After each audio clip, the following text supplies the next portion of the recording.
Hi, my name is Melinda, and I'm making this video about my brother Daniel, who committed suicide in May, on May 14th. He died a few days later in the hospital, and we are having his memorial on this Saturday, September 21st. As anybody who's ever been through uh, the suicide of a family member or loved one knows, it can be very difficult. Probably the most difficult thing that anyone can ever go through, and it's taken us until now to even put together a memorial. It's been a very hard and difficult process for us. It was a terrible shock for us.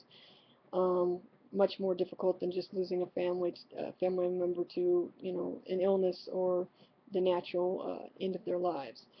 And so normally I would do a eulogy at a family member's service, but this time I'm not going to be doing a eulogy at my brother's service. So I thought I would do this video here on YouTube. And I already did one video on YouTube, and then realized there's like a 15-minute time constraint on YouTube. So now I realize that um, there's so much material about my brother that I'm actually going to do a series of videos about him. So I'm actually going to break this kind of up in two parts about my brother so that I can talk about him without having to rush through the whole thing. Um, I thought I'd start by talking about Daniel's early childhood, share some of the memories I have about him from his early childhood. What I remember most about Daniel's early childhood, or what I remember most about Daniel, is I remember the day that Daniel was born. I was so excited the day that Daniel was born. Um, when my grandmother got the phone call, because she was taking care of us while my mom was up at the hospital having Daniel, I was so excited when she got the call, and I found out that I was going to have a little brother. I was so excited that Daniel was a boy. Um, I already had a little sister, and I wasn't real tickled about having the little sister. I don't know what it is about little girls, but when you're young, it changes when you get older, but when you're young, little girls tend to be territorial, and they tend to fight over toys, clothes, space. It's the battle of wills when you're young and you're little girls. When you get older, then of course that changes and you get really close. But when you're little girls, it's whole space thing. And so when we were young, Daniel and I, Daniel was my little pal, and I was always more of a tomboy anyway, so I like to play in the dirt. And so Daniel and I, we when we were young, we played out in the dirt, and uh, we played in the creek, and we had all kinds of adventures together. We went down and we went on adventures to the creek, and he loved to play army. He was always he was always the general, and I was his idiot corporal that never did anything right. Or he was a policeman, and I was always the criminal that was getting arrested. It was always something along that scenario, but I was always the idiot, and he was always in command.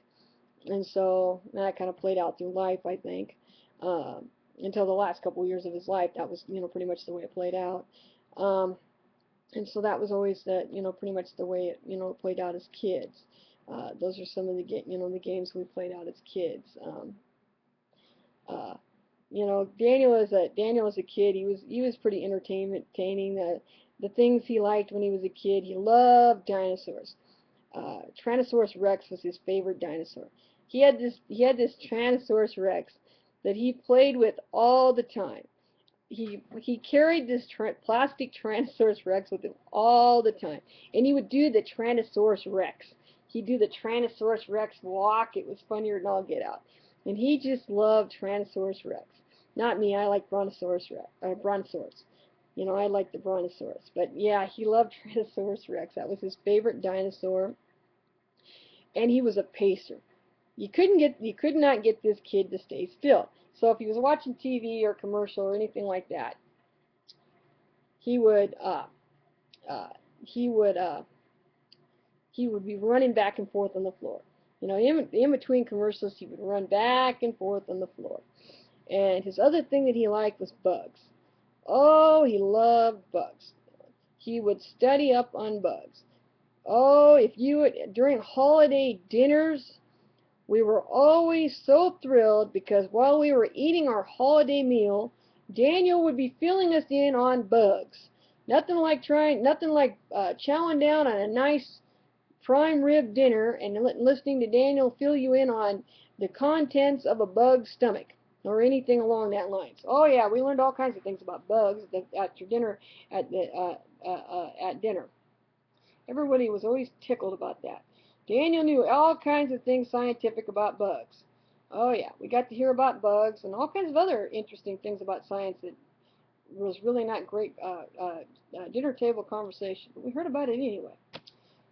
So we had all kinds of that things. He was really entertaining. I remember he didn't like cigarette smoke either. And my grandma Bernice, she smoked, and she smoked these really cheap cigarettes and cheap cigarettes probably have the most toxic smoke ever. I mean, they had really bad smoke. I mean, really even worse than the regular cigarette smoke. I mean, they were bad. I don't know what they put in them, but they were really bad. And so Daniel, he hated cigarette smoke. So my grandmother came over to visit our apartment one time, and she started smoking her cigarettes over here like she normally does.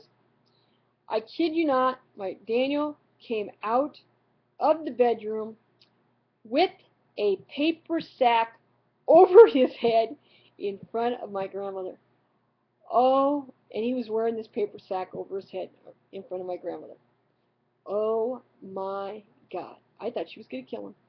She got so mad. You could literally see the steam coming out of my grandmother's ears. She was so insulted. She got up and she left in a storm. Oh, she was mad. I'm like, Daniel, God, it's like you're still alive. Oh yeah, she was mad. Oh yeah, but this is just, this is my brother Daniel. This is some of the things he did. But yeah, he's the kind of things that Daniel would do. Daniel was honest to a fault. He would tell you like it was.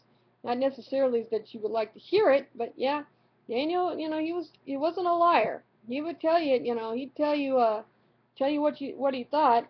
It wasn't necessarily anything you'd want to hear, and it got him into trouble more than once. But as he got older, growing up with Daniel wasn't the easiest thing in a lot of cases. Sometimes honesty can be a little too rough on you. Uh, some of the other things Daniel did as a kid, Daniel had some interesting adventures when he was a kid. On one occasion, he brought his friend Nate down to the ranch for one weekend, and they were they were out riding on the four-wheeler, and uh, they were uh, riding on the four-wheeler, and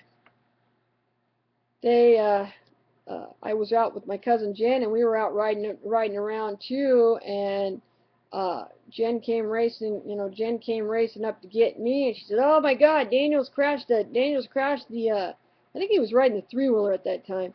But anyway, Daniel's crashed the three-wheeler." I'm like, "What?" Or it was three-wheeler or four-wheeler. But anyway, he crashed. I'm like, "What?" I'm like, "Oh God." He's in the ditch. I'm like, okay, well, so I go, so, I was watching TV. I'm like, okay, so I go up the road with my cousin Jennifer, or cousin Jennifer in the, in the vehicle, in the pickup, and, I'm like, oh, what's the big deal. She takes me up to where they were and shows me where they went off the road at. I take one look at where they've driven off the road into the deep ditch, and I didn't even stop to see whether my brother was like all right. I'm like, I see where the four-wheeler is, and I'm like, oh God, somebody seriously hurt. And I take the and I plow, and I'm in the rig, and I'm going after my dad. I'm like, we got to get out and get Dad. And so we go tearing out to get my dad out off the tractor out in the field. I got to pull my dad off the tractor. I'm like, Dad, you got to get in. Daniel crashed into the ditch across from my grandmother's. You got to get into the house. And so we go racing back in with my dad, and we get into the house, and Daniel's fine. He just cut his chin on the in the wreck. He's fine. But his friend Nate had went over the handlebars, and a piece of metal had cut into his stomach area and cut deep into him. And so we had to rush him into the hospital, and it had literally cut so deep into him that it actually cut into his intestine. And so he ended up having to be in the hospital for a while because they had to stitch clear in. So that was one of the, and it turned out that the kid had been driving the four-wheeler or three-wheeler, had been driving it, one of the two had been driving it, and he hit the gas, but he didn't turn the wheel. And so instead of turning the wheel at the end of Grandpa's driveway and, going down the road, he just went right across Grandma and Grandpa's driveway and right into the ditch. And that happens to be a steep ditch right there. And so that was one of Daniel's adventures when he was a kid. It was Daniel was it was an adventure. But Daniel, he was the things I remember about Daniel, the things I remember the most about when Daniel was a kid is he followed me around all the time when I was a kid. In fact, he followed me around too much when I was a kid. When I moved up with my mom and Daniel and Catherine in Pullman, he drove me crazy because he followed me all the time. I couldn't get any space from him. Literally, he wanted to be with me all the time. It got to the point where I would have to run out of the apartment and hide so I could lose him. Then I would have time to go out for a walk by myself. Because if I didn't lose him, he was attached to me like a leech. So there's such a thing as having too much of time with your brother. That's how crazy he was about me. He just had to be big sister all the time. There's such a thing as being too popular. But that's how close we were at one time. At one time, I was everything, I was his big sister that he would, loved and was crazy about. So, and that's what I remember most about him is this little guy that, adored his big sister and was crazy about her and followed me everywhere. I always remember that. I always remember that about him is this little blonde-haired little guy that followed me around everywhere that I couldn't get rid of, that I had to hide from, to escape from, because he drove me crazy. Uh, that's what I remember most about him when I think about Daniel. Uh, so that ends that. I think I'll leave off with that for part one.